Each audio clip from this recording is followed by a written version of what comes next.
taking the time out and joining us tonight. Um, I've done probably 20, 25 town halls over the last decade or so. This is the first COVID town hall, the first virtual town hall. So we're usually doing these in person, but the nice thing is you didn't have to come out in the cold. So you can do it from the warmth of your office or your living room or wherever you happen to be. I'd like to introduce School Superintendent Jeremy Pilati being here tonight, Andy Bodewees from Park Grove Realty, and also Tim Crilly from Park Grove.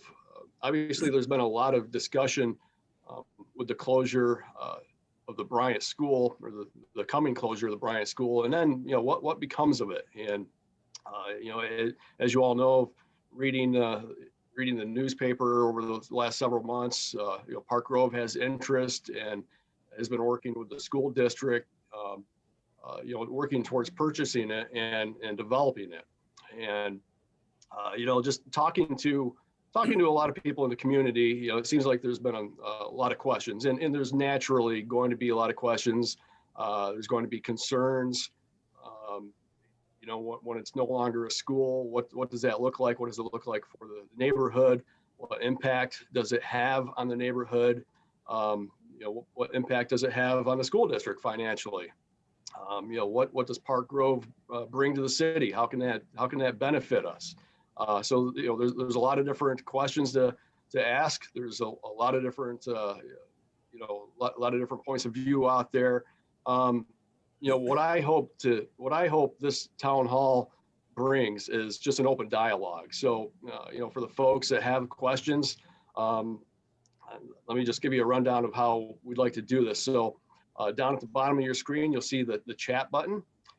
So if you have questions, please type it into the chat box, and then Missy Logan, our city clerk, she'll act as the moderator, and we'll go down through the questions one by one. And the person asking the question, Missy will unmute you so you can ask the question and we can have that open dialogue. This way we're not all talking over each other.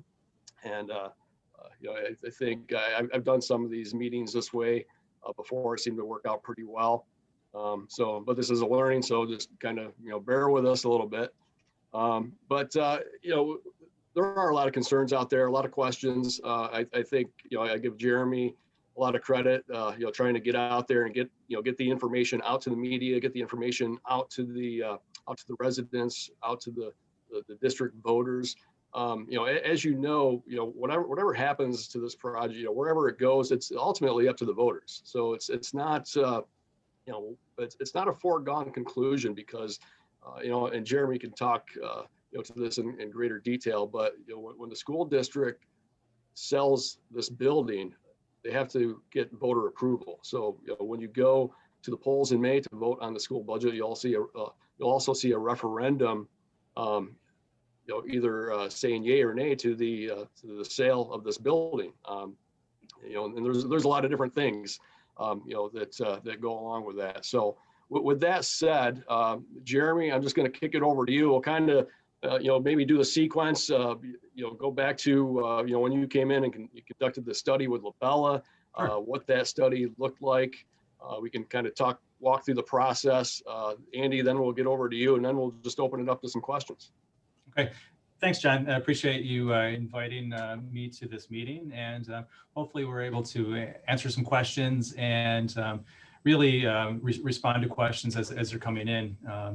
One thing I do want to point out, and I'll make this available after this evening's meeting, is that much of what I'm going to talk about is available on our webpage. It's currently on our webpage now under a budget section. Going to our central office section and then budget, you'll see a couple different points, a couple different pages that will speak to a lot of the things that I'm going to be talking about tonight. And really it's about process and how we got to this point. The thing that's important to know is that we didn't come to this situation or to this point where we are right now overnight. This was something that was years in the process, really, as we're taking stock and evaluating and making a long range plan for our district, both academically, but also when it comes to our facilities. one of the things that we did, it was in my second year here, so in 2018, the board wanted to really work together and create a long-range facilities plan. It's something that we felt that was missing within the district, a district of our size and the number of buildings that we manage and operate. We really want to make sure that what we did in terms of upkeep, maintenance, and visioning for our facilities was really thought out. And in doing so, we really wanted to seek input from the entirety of the school district. So that involved getting feedback from those that work within the schools, and so whether it's teachers, administrators, school board, also looking at feedback from parents and community members, and folks that have been a part of this school community for years and years and years. And that's what we did through the work of Labella Associates. They spent the better part of a year looking at our enrollment studies, looking at enrollment trends, looking at how the school district has evolved from a facility standpoint over the last several decades. And looking at how we are educating our kids, what is the path that students take from building to building, and looking at what are the finances that are associated with that, but also looking at as we move forward and as our enrollment trends continue, what makes the most sense. At the end of this study that they put together, and it was several hundred pages of documents they put together, they really came to the conclusion that we were operating too many school buildings. What their suggestion in this 2018-19 study was that we really need to think about reducing the footprint of our school district. And the rationale, enrollment and academics, looking at having fewer stops that kids have to make along the way, fewer transitions that they have to make along the way, and as well as being more efficient with the resources that we have. And the reality that we have right now is the number of students that we have enrolled in any given grade level has dropped substantially over the last several years. Our students that are in our elementary schools, our kindergarten, our first grade, and next year through third grade, every one of those classrooms, every one of those grade levels is under 100 students. And that's something that Hornell hasn't seen before. It looks like we're pretty well plateaued at that point, but we intend to see class sizes of that being sustained throughout the district over the next few years. As those grade levels move up, we're not getting class sizes that are greater than that coming in. And when we have schools that were built to house a lot more kids, it really makes you think and pause and really try to reflect on what is the most economic way to educate our kids, because we do have a fiscal responsibility to our community to do this. It is responsive to our taxpayers as possible. But can we do that also while looking at our academic programming and not have so many stops along the way? Can we do it in a way so our kids and our teachers are spending a little bit more time together within each facility, having more alignment within the curriculum that they're teaching, because we have more teachers together in particular spots. So that's really how we came to this conclusion. So after the study was released, it was brought to our Board of Education, and we reviewed it. We reviewed the study, we dissected it, we asked questions, and we weren't really at a point to make a decision at that point, because we wanted more feedback, we wanted more information. So we put together a facilities committee. That facilities committee has some board members that are a part of it. It has some community members that are a part of that. It has some administrators that are a part of it. And it has several teachers that are a part of that. So last year, not this current school year, last school year, we met with that facilities committee every month. Each month we met in a different school building that we have. And we first started with a tour of the building by the principal. We looked through all the ins and outs of the facility. And then we talked about pros and cons, the good, the bad, and the ugly of each of the schools.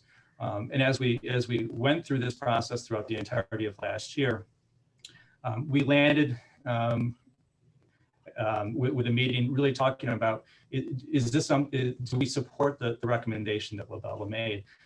And with consensus and unanimous discussion, the answer was yes, that facilities committee did support the idea of reducing our footprint.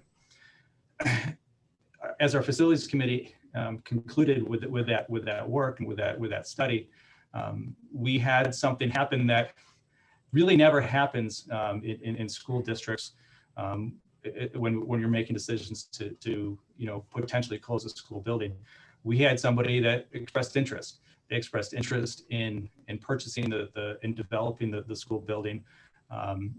First, and this was Park Grove Realty. They came to us. They toured our facility, and after about a month or so, really out of nowhere, they expressed interest in purchasing it. After looking at that and looking at the offer, we worked with our attorney. We looked at comparables. We looked at what schools sell for. And it's hard to find data on that because schools don't sell very often. Often the school districts make the decision to close a school building because of declining enrollment, because of finances, and there they sit. They sit empty, still being paid for by the school district and the community, but they sit vacant. If you look around our school district and neighboring schools, you'll see those things. You'll see schools that have had situations like that because there are very few uses for a school when it's not being used, for educating kids. So we had this offer, and when after doing our study and working with our attorneys on both process, but also evaluating the value of the offer, it was deemed to be very fair. When you look at the averages of schools that have sold in Western New York over the last 6 or 7 years that our attorneys have worked with, our offer was on the better side of average. It was better than most. And the Board of Education and I, after working with our attorney, we weighed what are the advantages of moving forward on this versus the possibilities of selling this through other means. And through discussion and after feedback and looking at data in terms of property schools that are selling and values associated with them, it was deemed that this was the right thing to do, the prudent thing to do, because the alternative might be having a building sit empty, which creates more of a burden on the community and on the district. And after looking and working with Park Grove, we felt that they, from what our purposes were in our perspective, they had a lot to give in a situation that you take a school building that we have deemed that we were going to close. You have a situation where you have something that is costing the district money, which then can go over and kind of go on to the tax roll, so to speak, and actually create some sort of a revenue, both for the school and the community. It was kind of the perfect type of situation that we really didn't anticipate seeing in this way when we started this journey. So that's where we are. We fast forward to the fall of last year.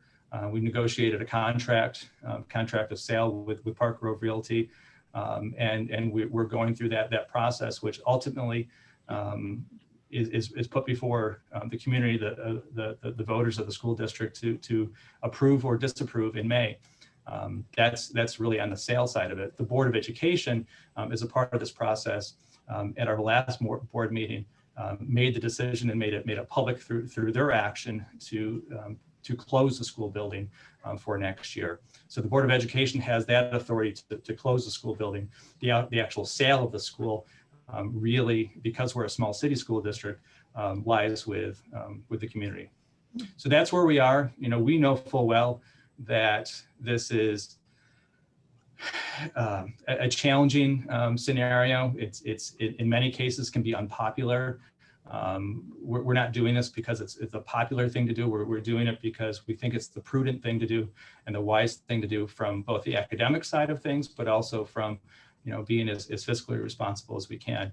And then when you look at the year that we're in right now, as far as the economics go, this couldn't really have happened at a better time for us because we have serious reductions in state funding that are coming our way, and challenges that that municipalities are going to face for the next few years.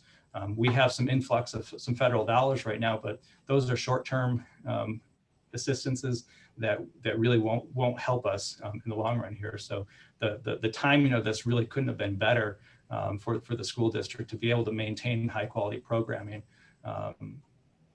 So that's where we are, Mayor, and that's kind of our story. And like I said, I have all this that's detailed on our webpage as well, that walks through the story and also responds to several questions that we've heard along the way. Appreciate that, Jeremy. Andy, I was fortunate enough about a month or so ago to tour the Marion Rohr building, which you've got a nice project going on there, and I think I think you said that by the end of May or early June, you plan on having that project complete. And just taking the tour through there, I think one kind of gets a sense of the quality of work that you and your company represent and provide. I would hope when the time comes, you'll have an open house and the public can kind of see it with their own eyes. But having said that, what is your vision for the Bryant School? What would it look like? What type of housing would it provide? What are the price points? Is it market rate? Would it be subsidized? I think these are a lot of the questions that are coming from the community. Yeah, sure. Thanks, Mayor, and thanks for the opportunity to join you on this. And thank you, Jeremy, for your explanation and background. I'll be brief and just address some of your questions. I just also want to mention that I have Tim Crilly with me as on the Zoom call here as well. He's a colleague and is a development director at our company and is very involved both in the Bryant School and our effort there, as well as the Marion Rohr Rockland Silk Mill project. And I guess just as a quick background, I've been involved in Hornell and in the Rockland Silk Mill Marion Rohr project since 2016 or so. I started working with Jim Griffin and Sean Hogan and the effort to try to do something with the building. And it's been a long process, but we're extremely excited about the look and feel and quality of the transformation of that building into what we think are really nice apartments. And when the time comes, hopefully COVID won't be a problem when we can have some sort of open house. We'd love to have people in the community see it. We'll have some videos and things that might show the inside of it, but it's a really neat project.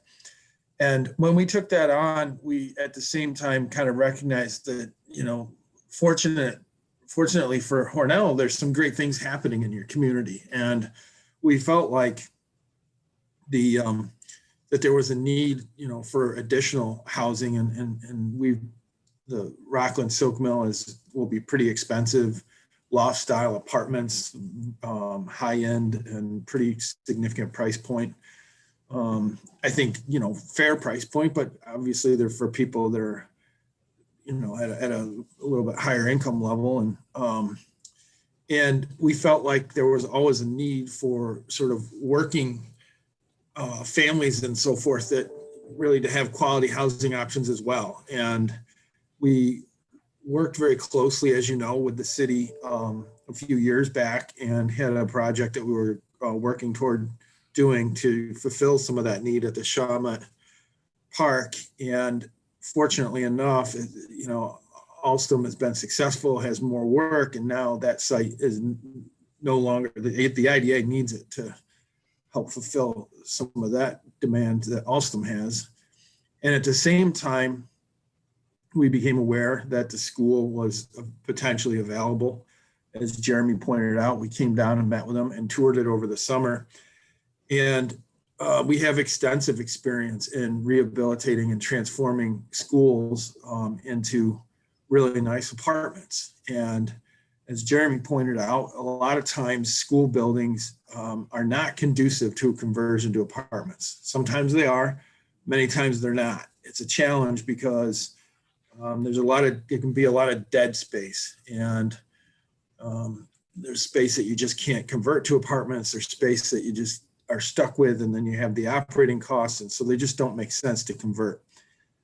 The nice thing about the Bryant School, quite honestly, is that it does convert very well to apartments. And so we are basically proposing a project that's very similar, if not really identical, except that it saves a building, to what we had proposed and was approved by the city a few years ago at the Shawmut Park. It will be really nice housing, apartments. The project, the school building will be converted into 39 apartments. And it will serve people at approximately, the people who will be able to qualify to live there will be at 45,000 and below income level, which, I think is a significant portion of the community in Hornell that make $45,000 a year and below. And so there's just a tremendous need in the market. We've done the market studies, and when the time is right this evening, we can certainly share some of that information or that reflects that.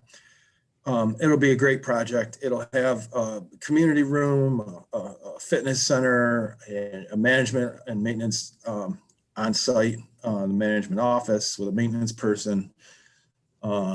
It will be well managed, professionally managed. We're very, as you know, heavily invested in the community right now. So it's important to us as well that whenever we invest dollars, that we do something that's will stand the test of time, that'll be well maintained, properly operated, well managed. Anybody that lives there will be screened and will have credit checks and will have income verification and all the sorts of things that are required in order to qualify to live there. There will be rules just like there are at Rockland Silk Mill and all of our other properties, and it will be run in a very highly professional way. We think it fulfills a great need, and it also helps the community because this building, I think, quite honestly, would sit for a long time and maybe never there would be a use for it.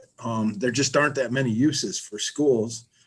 Housing tends to be the first one, but as I say, many schools can't be converted to housing. So that's what we're working on doing. We really want to work with the community. We've done that thus far. I think our track record speaks to that. It's important to us for us to work with the community, be a part of the community. We think a lot of the Hornell community. It's just a great place, and we want to try to fulfill a need that is there, and we want to do it in a very positive way. So I'll leave it at that, and then we're ready to answer any questions. I appreciate that, Andy. And you touched on a really good point that I think we should talk about a little bit more, and that's uses for schools that are closed down. And Jeremy can talk about this from his own personal experience coming from Canisteo Greenwood District. When the Greenwood School was closed down a number of years ago, to this day, that school building still sits empty. And Jeremy, maybe you could talk about just the financial drag on the district, so many years out, and the impact that has. Well, the reality is that, in terms of how school funding works, especially as it relates to our facilities, is that we receive state aid. You're very familiar with hearing about projects and those types of things that schools they do capital projects where there's work that's being done, and they always talk about state aid, the state aid component of that. That's all well and good while we're occupying spaces, while we're using schools for education. But once we stop using schools for education and we want to do work on it, or you need to do work on it, there's no longer a state share or a state component that's supported from that. It all becomes the responsibility of the school district's general fund to support. So for example, while we have schools that we're using, we need a roof on it or things like that, we'll have a capital project or something of that nature, they'll replace it. And over a 15-year period of time, we'll receive aid on that building. Even after, and we have this in our Q&A, even after a building sells, if there is money that's owed on it, we actually still get state aid that's associated with that. If we close a building, we still get the state aid that's associated with work that was done while it was open. However, once it's closed and it's no longer being used for education, and a roof needs to be replaced, or a boiler needs to be replaced, or something of that nature, all that becomes the complete and total burden of the district's general fund, which can be very costly. Like a boiler or electric or roofing or anything of that nature is very costly. And it just, you know, having worked in 2 other districts prior that had buildings that closed, I know full well of the economic impact of that, and you're at a situation where you're hoping that nothing goes wrong, that nothing breaks, but the reality is something always goes wrong, something always breaks, and something always needs work on it. That's just the reality of having facilities that are as large as these are. So to be able to have a situation that we're in right now, where we're able to release our reliability to somebody else who's interested in developing it, from that standpoint, the timing couldn't have been better. Appreciate that. So I guess at this point, we'll open it up to questions. I don't see anything in the chat box on my screen. Missy, do you have any? Yep, at this point, our first person that asked was Jim Bassage. Jim Bassage, I'm going to ask you to unmute. And go ahead with your question. Okay, question for Jeremy. Jeremy, what impact or effect will the sale of the building have on the average taxpayer?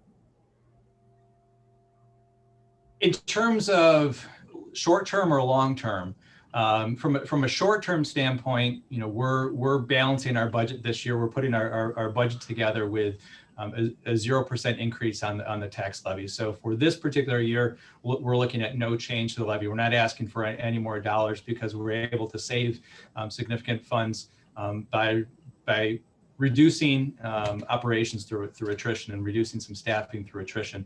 So we're able to stay as flat as we humanly possibly can be. Once this goes to a situation where that building becomes taxable or on the tax rolls, that'll definitely impact the community taxpayers, because it'll reduce everybody else's burden around them. So you have that going for us. As far as the actual dollars that, Jim, if you're asking about the actual dollars that are coming into the school district from the sale, that's another question that you could be getting at. What happens with the $500,000 that's being that the purchase price is, that'll come to the district, and that'll have to be reserved to go towards any debt that's associated with this particular building, because there is debt that's associated with this particular building. So that $500,000 goes directly to offset any debt that is owed on this. That's basically it. It's not, the district doesn't have a windfall that we can then take that money and then put back into the community. It comes back in terms of, going into this reserve for debt, and it's used to offset debt that's associated with that. Okay, thank you. Just to follow up on something you said, will there be loss of jobs with the closing of the building? Or if there were, would they be filled through attrition? Yeah, so loss of jobs, yes, there are, but not loss of actual individuals with jobs.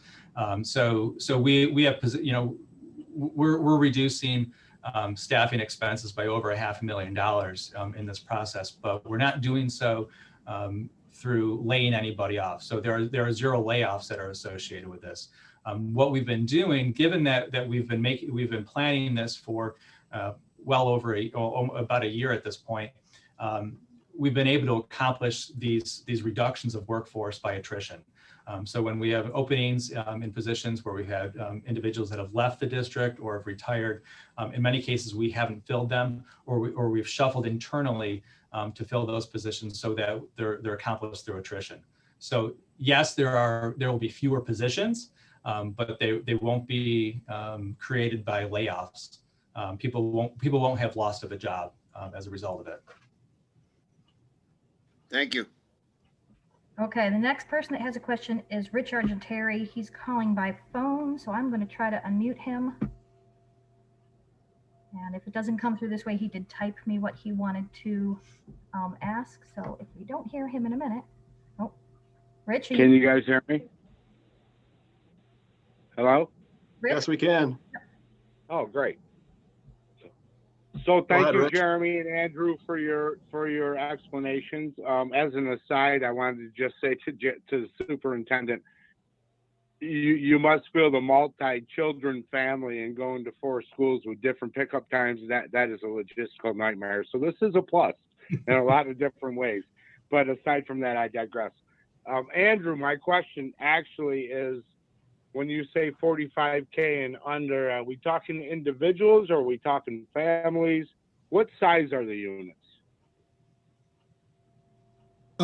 Thanks for your question. There's a mix of unit sizes. There's some 1 bedrooms, there's some 2 bedrooms. I believe there's maybe 1 or 2 studio apartments, very few, just sort of how the actual building lays out. And when you do a project like this, you're sort of left with trying to put pieces of a puzzle together with the shape you're stuck with. And so that's what we've done. We will be adding a small new wing to the building, and I'm gonna, in a moment, just let my colleague Tim answer on specific unit counts and sizes. But as to the first question, it's based on family size. And so I think the approximately 45,000 is based on a family of 4. It adjusts slightly depending on how many people in a family, and that's how it works. And so, Well, Andrew, did you say it's 1 bedroom and 2 bedrooms, but it's a family of 4? we have 1 and 2 bedrooms. The number I quoted you is based on a family of 4. So a 2-bedroom unit certainly would house potentially a family of 4. A 1-bedroom unit might have a single person. That would be a number that's slightly under the 45,000. Okay, thank you. That's what I needed to know. Thank you. Yep.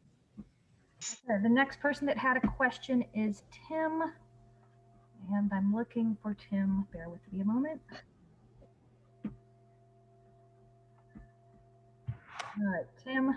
Hi. So I'm thinking that, if there's this increased need for housing, won't that translate to an increased student enrollment? And where will those students go? The next question that I have is, what is the building assessed for, and what is the amount of debt owed on that building? Thank you. Okay. I guess Andrew doesn't want to answer these questions. No. We'll go from the first one, kind of go down the list, the influx of people. Truthfully, despite new housing coming into play here, when you look at the structures of the layout of this building, we don't see a huge spike of enrollment happening as a result of this. We've been on a steady decline of enrollment for the last 10, 20 years, and we have had some development. We've had some growth in the community, and what we've seen from that is we haven't seen a reversal of our enrollment. What we've seen is a slower decline in enrollment than some of our neighboring school districts. So while we think this will be helpful, I think this will be helpful in terms of hanging on to some of our families and hanging on to our enrollment. We don't necessarily see this as being such that that creates a scenario where we won't be able to house them with the plan that we have between the three school buildings that are left. The assessed value, that's a interesting topic. I did see comments that were made at one point about an assessed value. We don't pay taxes on a school building right now. It's currently tax-free, so that the number that's created on a public property is fairly arbitrary, because it has no meaning to it. I believe that if you looked at it, they might say that it's assessed at $1.5 million or something of that nature. But again, that's really arbitrary. What will really be important to see is what is it assessed if the sale goes forward. It's developed into a private property, which then is taxable. That's really where the real question will be, and that's where it would what that value is and how taxes are paid for that will really have an impact on the community as a whole. I think that question is also a question about its value, and is that assessed value or is that number as compared to what it's being sold for? Is that fair? And I think that's the question that's being asked, at least how I interpreted the question that was being asked when I've read it a few other times over this last month, and it's a fair question, but at the end of the day, the property is worth what somebody is interested in and able to pay for it, and knowing that they have to then put some investment into this property in order to make it profitable for themselves. You're left with a situation that it's what the market can bear. And as we've done our studies and as we've looked at what properties have sold for, school district properties have sold for over the last 10 years in the Western New York area, we are definitely on the higher side of things. It wasn't that long ago that a property sold in a lake town not too far from here. I think it had to sell 3 different times. They had to go through the process 3 different times before it sold. And a school building in a community in a Finger Lake sold for, I think, $60,000. And you look at it and you know how much your homes cost. You know how much work costs to renovate, to build, and that sort of thing. And you think, how can that be? And it all comes down to is who has the ability to take on the liability, who has the ability to take on the operating and maintenance of a large building, and what are they going to do with it that's going to be profitable on their side. And as we've seen, there are very few things out there that can serve that can fill that void. Housing being one of them. We've seen other situations where senior housing has been something that schools have used, but have been turned or converted to. But there are very few things. Most of them sit vacant and mothballed. So that's where that situation. And so the other question was in terms of debt. How much is associated with that? And debt associated to a particular building is a little different in a school district than it is for an individual homeowner. When you have debt that's associated with your home, it's for that particular home. Whether it's your mortgage or a second mortgage or a third mortgage, it's all associated back to that particular home. In a school district, it's a little different than that. When we have a capital project where work is completed on multiple buildings at the same time. So we had a capital project 5 or 6 years ago. And then each one of our buildings had something that was done to it, whether it was a roof or windows or flooring. So we had work that was done in all of those. We don't borrow money for each of those individual buildings separately. We borrow one chunk of dollars that's associated with all those different buildings. What we do is we are able to break that down basically to get a good idea of the work that was done, how much of it is associated to that particular building. So as I told you before, that the $500,000 that this is being sold for does not cover what we believe is the bonded money that's associated with that building. We have a little bit over $1 million that has been bonded that's associated with work that was done in that building. But the interesting situation is because when the money comes in for the actual sale of that property, that money goes into a reserve that's set aside for debt. The state continues to aid us money on the work that was completed, on the debt that's associated with that project until that debt is paid off. And in this particular case, we've paid ahead on bonds that were associated with that particular building. So what all that's to say is, even though that there will be debt that's being paid, bonds that are being paid after this property closes, if it does go through this process, the community, the actual general fund that's associated with paying that debt there's no more liability from the district. The aid that we get from the state over the rest of the term of this of the bonds that are associated with it covers any debt that's on there in full.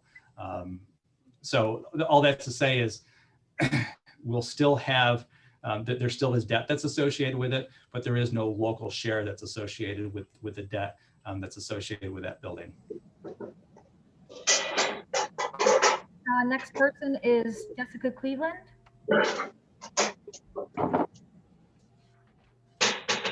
Question for Andy.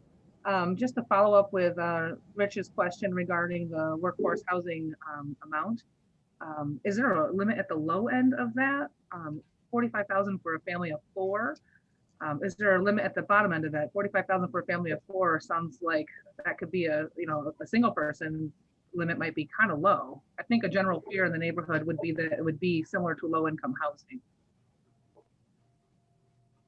That's exactly.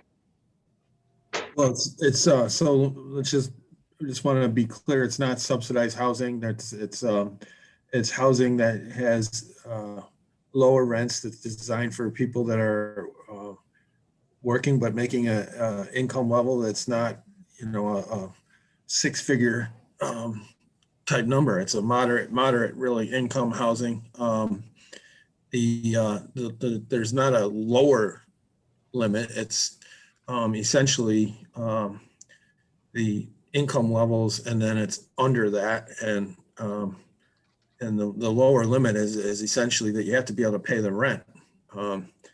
And so whenever we go to take an application, there's a background check, there's as I mentioned earlier, credit check and income verification, and we require, just like any other property, that you be able to show that you can pay the rent. The rent is lower than the rent is at a market rate apartment. So for example, we might be charging, say, $1,300 to $1,700 or so a month for what we're doing at the Rockland Silk Mill, but the rents, I believe, and I'm going to let Tim jump in. What are they, Tim? Like $6, if you're there, $650 to $850 or something? Yeah, they ranged in about $625 to $850. And so regardless, you have to be able to show that you can pay that rent. Tim, you had we had a market study done by a market analyst, and you had some information and statistics that might reflect, or that are relevant, that reflect the need that exists. And we didn't, market area is Hornell and the community. What were some of that information that we found from our market study? Yeah, the market study, which just for, we have to go through a market study in any type of our project, any types of our projects when we go through the development process, especially one like this for the workforce housing. And one of the key data points they look at is, what is the number of households and families within a certain radius of the project that would qualify for this type of housing. And the market study showed for Bryant School that there's approximately 1,600 households within a 3-mile radius that would meet this type of housing. So again, market studies showing, there's a need and demand for high quality housing, which is what we're proposing. And I think just to add to that, the overall capture rate for the market study, what that means is the number of people that are qualified, that would qualify for the housing, that don't currently have, what they do is they look at the number of people that qualify for the housing and the number of housing units that satisfy people at those income levels, and they come up with a ratio. And anything under 10% is a very strong market for the housing. The capture rate for this project is 3%. That means we only need to capture 3% of the eligible households to make the project work. Well, 3% is an exceedingly low number, meaning there's a huge demand for this, and there's a lot of people in the community that qualify, and I think that it's a good thing, and it's a good thing to have a professional management company in town there being responsible for it, as opposed to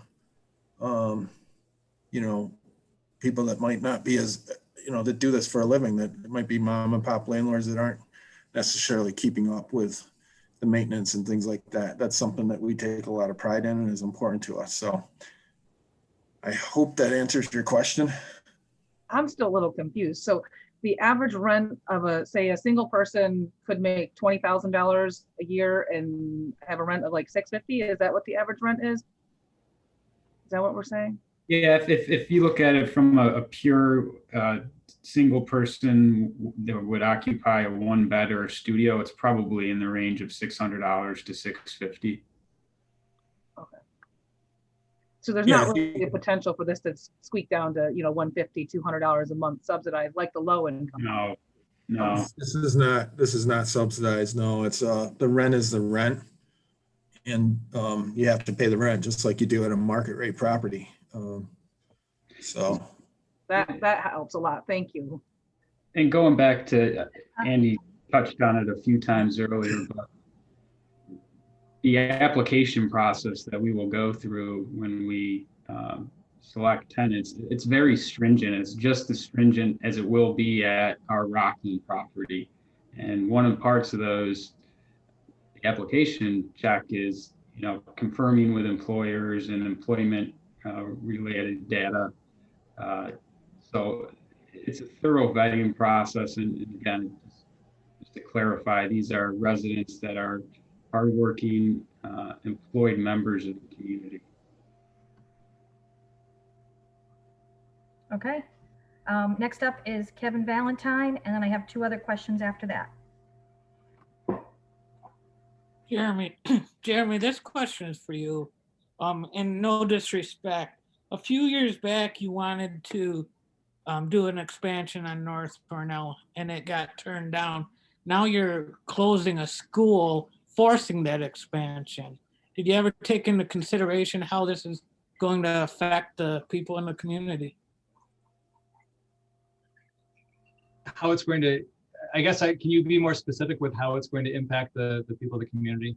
Well, I've talked to a lot of people in the community about this, and like, for example, kids walking to school. I live right by the school, and I know there's a million kids that walk to school. They're not going to be able to walk to North Cornell. Well, the kids that would be going to North Cornell, the grade configurations for North Cornell are unchanged. So if they were in that community around the Bryant School, they don't walk to North Cornell now. We actually don't have any students that walk to North Cornell. They either ride the bus or get transported. I think the question about walking might be more specific as it's associated with second and third graders that are currently walking to the Bryant School, and how that impacts their distance to whether they walk or are transported to the intermediate school.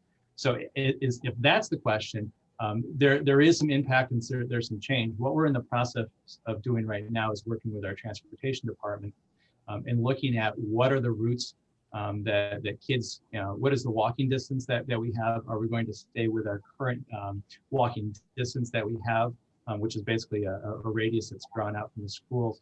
And we're looking at the paths that kids would take within that distance. There are some scenarios where the path, in our opinion, isn't as safe as it might have otherwise been because the intercrossing main highways or railroad tracks and that sort of thing. So when those types of things happen, we have the ability to amend what our walking distance is and create bus stops that might be associated with kids in that. So I think if you're thinking, kids that would have otherwise walked to the Bryant School, will they now have to walk to the intermediate school? And the answer is not necessarily. That's something we look at very carefully and want to make sure that the paths that the kids take are both short enough in distance, but also safe along that path. So that's something we're evaluating with our transportation director. But it's more complicated than just looking at kids that live in particular areas. We need to see, of those kids that live in those particular areas, would they or do they actually take transportation or not? And so we're evaluating that. And I can assure you that myself, the transportation director and the board is committed to being safe and making sure our kids have the safest route possible to our schools. So, if that means amending what some of our practices have been in order to make sure that they're the safest possible, we can. We've worked with an outside consultant that has evaluated our routes and has made certain recommendations. And so we're leaning on some of the data that we have there. And like I said, we're going to make sure that we're safe. So that wasn't your entire question. Your other question was about some classroom additions in the North Cornell School, and this is forcing this. This closure of the Bryant School is not forcing any expansion at the North Cornell School at all. We do have Smart Schools money, which is money that was bonded by the state and provided to schools that can be used for a couple different things. Pre-K classrooms is one of them, and so we are using some of those monies. We're not using any district money to build 2 classrooms. Those classrooms, from the standpoint of being forced to be created as a result of the Bryant closure, that isn't the case, because like I said, no students that are attending Bryant School are going to the North Cornell School next year, or it's not a part of the plan. But we are using those funds because we have the resources that are provided to us by the state, and it'll create a little breathing room in our North Cornell School should we have some influx of kids. But those classrooms or those dollars are really going to be used to support classrooms that would be used for our 3-year-old pre-K classroom. Again, none of the students from the Bryant School will be moving to the North Cornell School. Okay, I appreciate it. Then with the transportation, are you guys gonna have to buy new buses or more buses because of this, or are you all set? Quite honestly, Kevin, as we're looking through our routes and how this will impact, an unforeseen positive consequence of this is that we'll actually probably reduce the number of buses that we use. We're a district that we're geographically pretty tight, and we don't have, our enrollment is larger than many of our neighbors, but because of our population density, we don't have a lot of bus routes. We have between 10 and 11 bus routes on any given day. By collapsing our transportation to just North Cornell and the intermediate school and the high school, we have the potential of reducing our bus fleet by 1 or 2 buses, which was kind of astounding when we ran the data and when we ran things together. That was not really, it wasn't a part of the decision-making process when we went to have the closure, but it's one of those unintended consequences that we had that actually is positive. So it's just because of how the transportation will be organized and how kids will be transported to school. It just will be a positive impact in that way that will further save the district money that we haven't captured in any of our documents at this point. All right, thank you, Jeremy. Yep. All right, Jim Bassett, you had another question?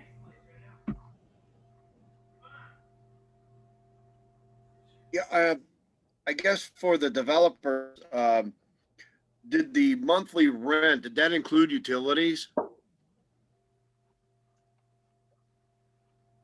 It does not, I believe. Tim, is that right? I think there's electric, is that right? That's in addition? Yeah, I'd say for the most part, Jim, the rent will include utilities. There are some minor electric charges that I think are that will have to be paid for by the resident.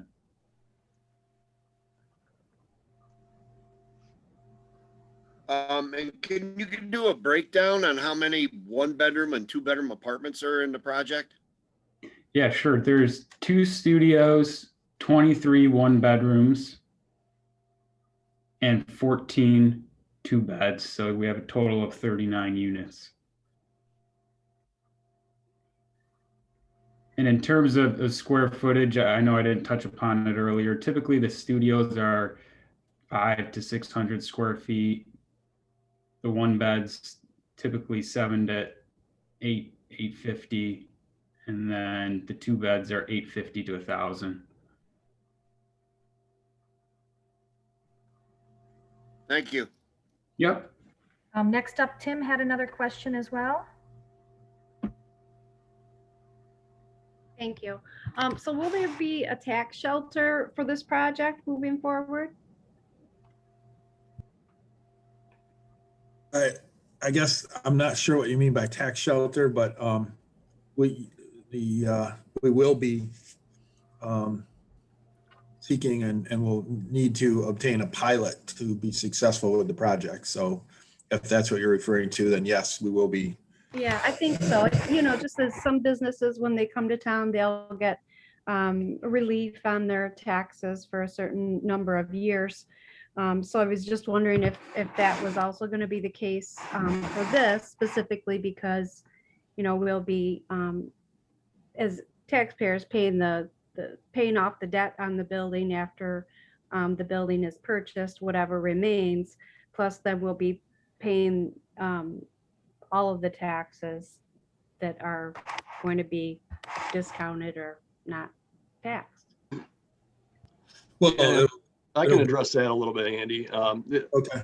There hasn't been, as of yet, there hasn't been any discussion in any of the IDA meetings as it relates to a pilot.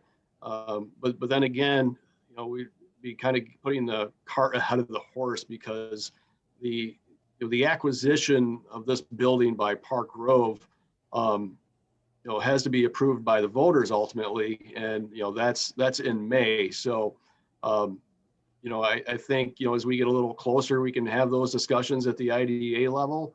But again, I think right now, you know, we're trying to get the information out to the voters. So, you know, when they do go to the polls, they can make an informed decision. And, you know, we'll have those discussions, you know, later on, obviously.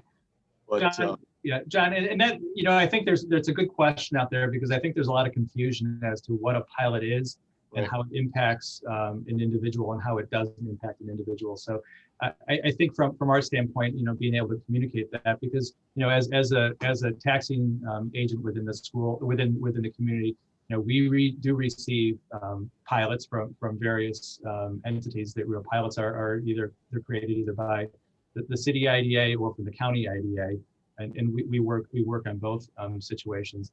And I think from the standpoint that's important to know is that what the pilot is that people those individuals do pay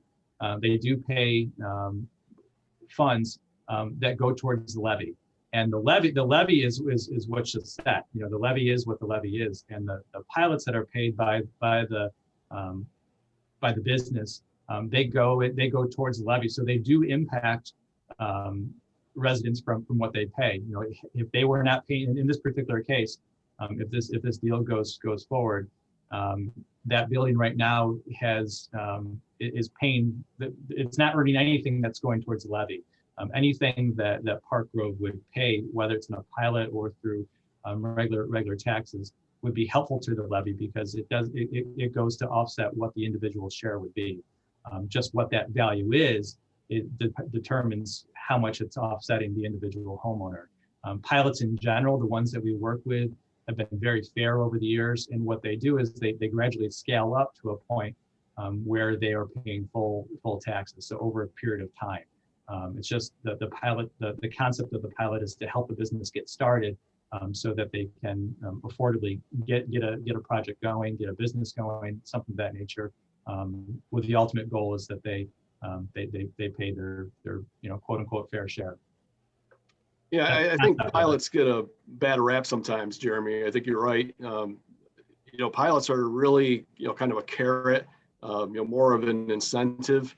many times to, lure, a business to the city or to the county.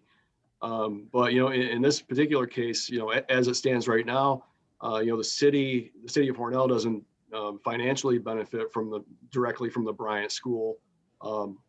If there were a project, with Park Grove, if there, either way, if there were a pilot or no pilot, they just paid taxes, there'd be a benefit to the city. Obviously, in the pilot situation, the school district and the city would both benefit. So on the school district side, it's kind of a double whammy. You get the purchase price and part of the pilot agreement. There are benefits to pilots as well. Missy, Yep, Joe Pelch, I have a question. I don't know how to break in. I've got 3 people ahead of you, Joe. Okay, so come to me when you can. Okay. Next up is Annie. Is Annie still here?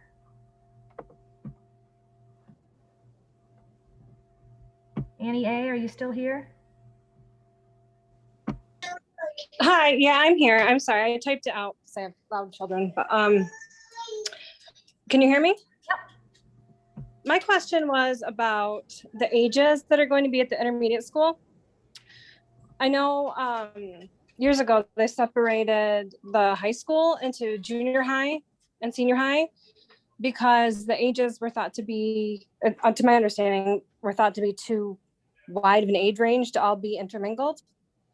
Is something like that going to be planned for intermediate school? If you have, a second grader that's 7 and a sixth grader that's 12, that's kind of a big age difference as well.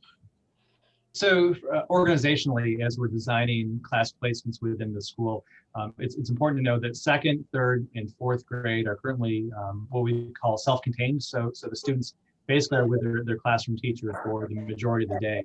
And then if they go to lunch or they go to phys ed or art or whatever, they're brought there in the hallway by their teachers. So from operationally and how kids would see it, there would really be no difference to how they are right now in the Bryant School versus how they would be in this particular building. 5th grade and 6th grade in the intermediate school currently, and as we envision it moving forward, they are a little bit, they are working towards that transition towards kind of a junior high type of a schedule where they'll work with multiple teachers. But our design for them is to keep those individuals contained within an individual floor within the building. So there really wouldn't be that level of commingling, I guess you would say.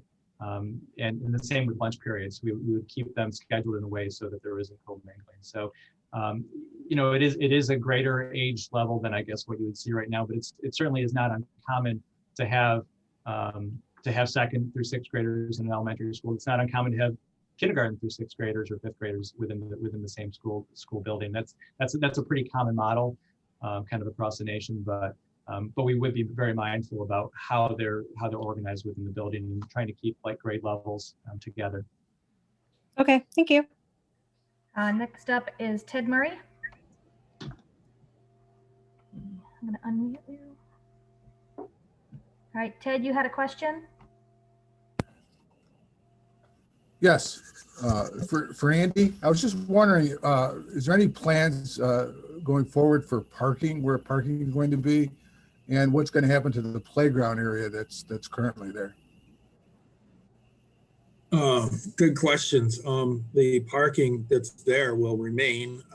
It's obviously, I think, a tremendous benefit to reusing the building, that the parking exists, and we'll redo the parking lot, resurface it and stripe it and all that, and that will be really sufficient, plenty of parking for our needs. In the grass and playground area, our plan is that will all remain, and we see that as a great benefit to the project and the community. So I hope that answers your question. Yes, thanks. All right, next up is Brian Tingley.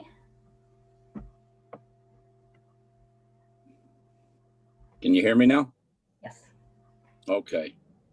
Chief kind of stole my question, but I do have a couple of questions about that as well. Mr. Pilati, with the current parking there, do you think there's enough room for 39 different sets of tenants / families to park there? I don't know how many staff park in those lots as it is right now without expanding.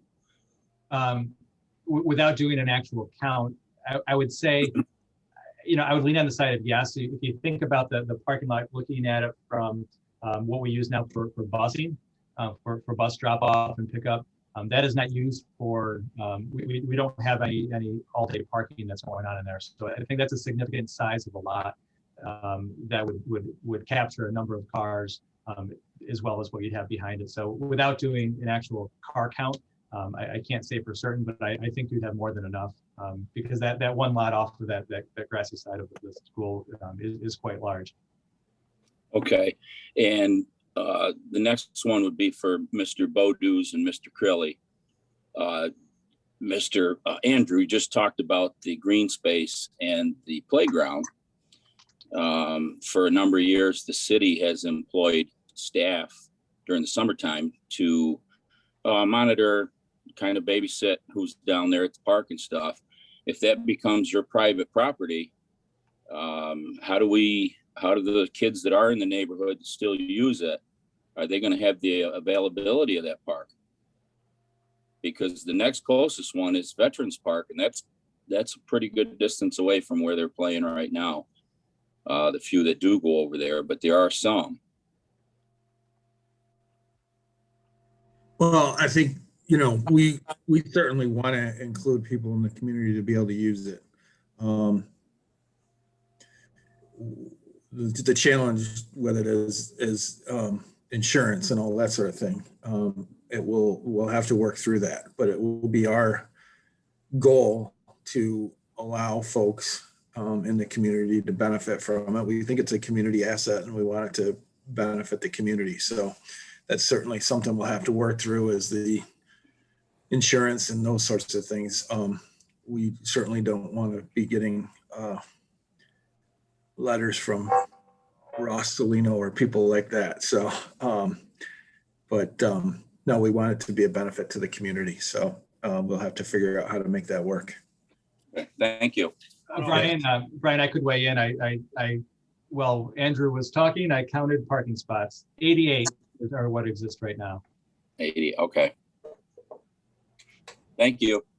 Ambulance has a call for Next up, I've got, Rich Terry has another question. He's calling from his phone. I don't know how to unmute this. Or mute it.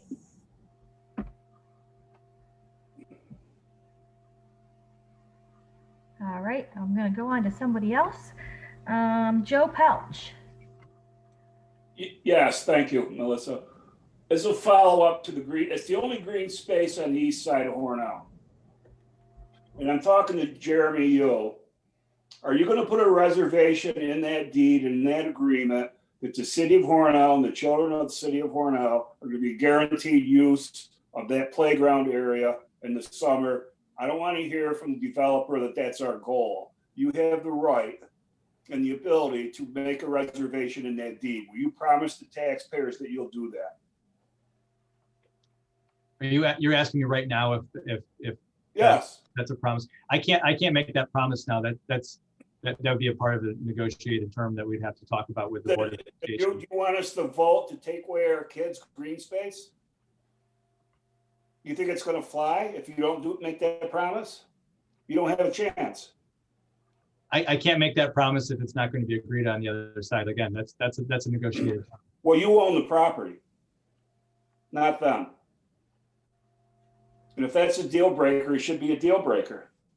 These kids need a place to play. And Joe, and Andy, correct me if I'm wrong, but you've had discussions with concern for youth, in regards to the green space. And I know you and I have talked one-on-one about use of the green space and, making that available, keeping the playground intact and keeping it available to the, not just the neighborhood children, but, the kids over at Concern. I don't know if you want to just expand on that at all. Yeah, we have had conversations with Center for Youth and very positive conversations, and we have agreed to work together to try to create opportunities for youth at the building, at the playground, but more even specifically potentially in the building if we can save the gym, which is something we're looking at. And that's something that we definitely can do because we can work with a group like that. It makes it easy. It's just the harder thing is, having anybody come onto the property and then, dealing with the ramifications of, if somebody gets hurt and claims, and we have to provide insurance for our property, and we have insurance carriers who, ask questions about this stuff and want to know. They don't want people just coming onto a property. It's just the way of the world today, unfortunately. So Andy, Joe Pelchiger, are you going to post it?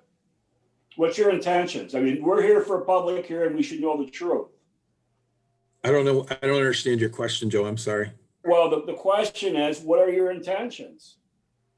You've had 3 people in a row ask about that playground. And I'm going to tell you right now, if you guys think that this project is going to be approved by the taxpayers and without assurances for that playground, you're crazy. Well, we're not in the business of running public playgrounds. We certainly are. And that's the truth. Yeah, I mean, am I going to post it? No, we wouldn't do that. That's not how we operate. But do we want to work with the community? Yes. Do we want people to be able to use it? Yes. I can't answer your question specifically tonight. I think it's sort of, kind of how you, in the conversation with Jeremy, I don't have an answer specifically for you tonight. We'll certainly consider the viewpoint and do the best we can, and we'll try to move forward. We do want the community to be able to use it.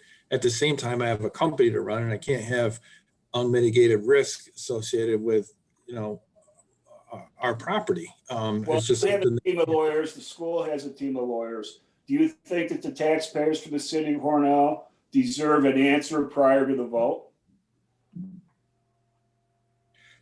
I can't listen. We're going to do whatever we can to try to address your concern. I heard your concern, and I told you we'll do the best we can to address it. Am I going to sit here tonight and say I'm going to satisfy what you're looking for? I don't know, but I hear what your concern is. Andy, I'm not asking for satisfaction. What I'm asking for, will we have an answer prior to our vote?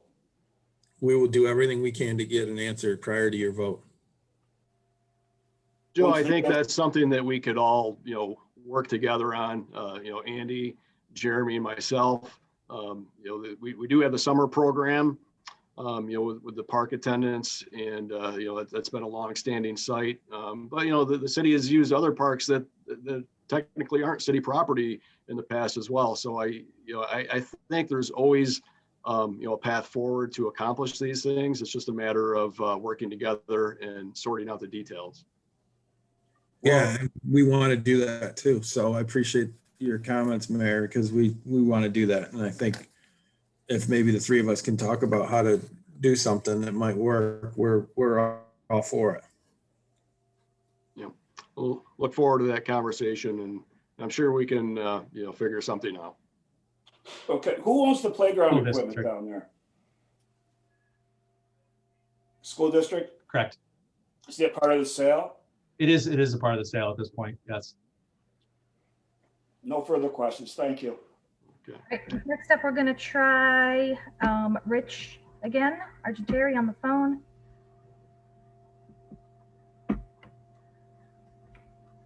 Hey, Missy, after this one, we're probably going to have to wrap up to get to our next meeting. Yeah, You have absolutely. We are behind the times here, guys. The summer program was lost for a whole year, so that shouldn't even be in the equation. But the back to Jessica's the deputy mayor's question, back to the 50% behind medium, which we know the average wage is always lower than the median wage. So we really don't. I think we should maybe target the Alstom youth. Maybe you should do a different advertising thing. Now, I understand the green space. That's going to be a killer for you guys. You're not even going to be able to get past that one. But this targeting a family of 4 that make 25 or less, we already have that on East Avenue. We already have that. That's not going to help anybody. And I know a school's going to do nothing but sit. I'm with that. But we have to think a little bit better, guys. That's my only comment. Thank you. Okay. Well, I just want to thank everyone for participating. Jeremy, thank you for taking the time out. I have one Andrew. quick question, if I could. Go ahead, John. For Andrew. Andrew, when we met previously, and you had mentioned the income requirement was more like 55,000. Is there a reason why it's lowered to 45 now? I don't, John, I apologize. I don't recall saying 55. If I did, it's about 45,000. That's what it has been. That's what it is. I don't recall 55, but I don't know. It's the meeting I think that we had, or the Zoom meeting with John and Jessica and myself, and I think Tim was there as well. But if I did, I misspoke then, if that's what I said. But I've checked it. I have it in front of me. It's approximately 45,000. And that's what it is. So, but again, we've done the market study, and there's just a great demand in the market, and there always has been, and it hasn't been filled. And it's very similar to what we've proposed and was approved over at Shama. It's just that now we'll be saving a building from sitting there vacant, as opposed to building new. thank you. Okay. Well, I just want to thank everyone for taking the time out and participating tonight. I hope everyone's questions were answered, and hope everyone learned a lot tonight. Just a final thought, from my standpoint, obviously there's going to be some, mixed feelings or some emotions, attached to the school. If you live in a neighborhood, it's been a school your entire life, you went there, your kids went there. I know there's an emotional attachment to it, but, over the years, we've had some success with repurposing schools. Look at the old Lincoln School over in my neighborhood. That we turned that into housing several years ago, and it's been a good project. I think it's kind of been a shot in the arm to the neighborhood. It's back on it's on a pilot, but on the tax rolls. Something that was off from the tax rolls. For a long time. St. James owned it for a time. So I think done right, these projects definitely are a benefit to the community. And I know just from knowing Andy the way I do, and researching his projects and the projects that he has going on currently in Hornell, I think we're very lucky because ultimately, we don't want an empty building like the Greenwood building. And I think if done right, and I have every hope that it will be done right, and every confidence that it'll be done right. I think it will be a benefit to the community. But I think these discussions are very important too. So, the community can express yourselves and express your concerns, to all the stakeholders. So, going forward, we can, try to address some of those concerns, whether it's the playground, whether it's the use of the gym, or parking issues or traffic issues. And I think in the coming weeks and coming months, I'll challenge, Andrew and Jeremy to, continue to work together and work with us here at the city to try to remedy some of these, concerns going forward. So ultimately, it'll have the positive impact that I think we all want and hope for. So again, thank you all. I appreciate it, and have a great night.